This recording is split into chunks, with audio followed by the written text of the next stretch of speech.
I grew up in Brooklyn in the early 80s in a neighborhood called Seagate, which was predominantly Jewish. I grew up in the home of my father's parents, both of them Holocaust survivors, tattoos on their arm, and they shared with me the strife, the struggle, this unreal, inhuman experience that they went through, escaping from labor camps, being liberated. And despite the tattoos that they had on their arms and the stories that they shared with me, as I grew, I just really didn't connect to what a horror they went through. It was something that was distant and it was in the past. It wasn't current. It wasn't anything that I needed. As I grew, I married a girl. We met in 1997. Went to college, she went to college. I ran my businesses. I wound up in the retail and in the software business. Did very well, but again, didn't connect to Jewish life whatsoever.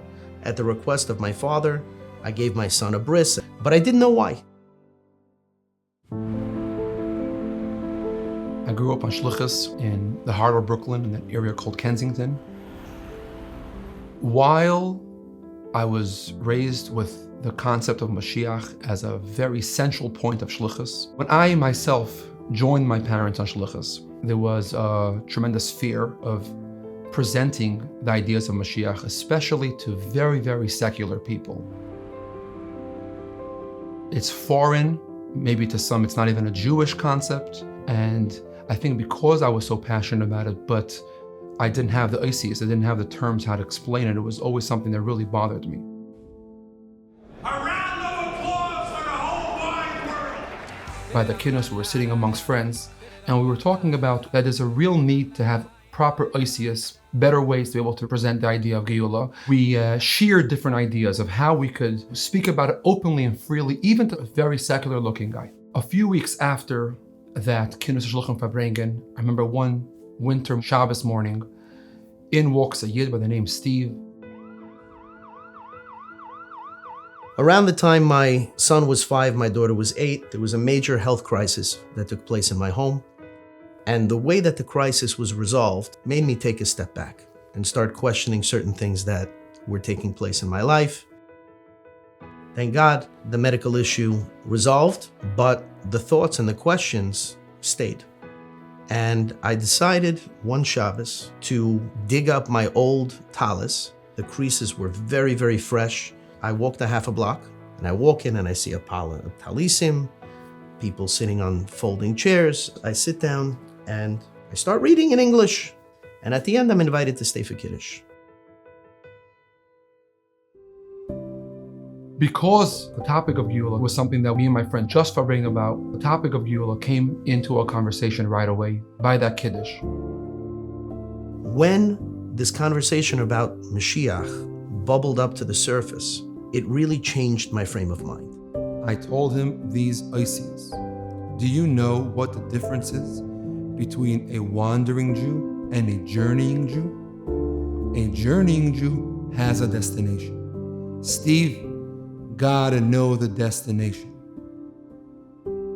I realized that growing up, Yiddishkeit was about maintaining customs and traditions, and I never connected to that. It was about keeping a flame alive from thousands of years ago, and I just couldn't find meaning for that in my life. When I learned about Moshiach, and I really understood this concept, it became about being on a mission.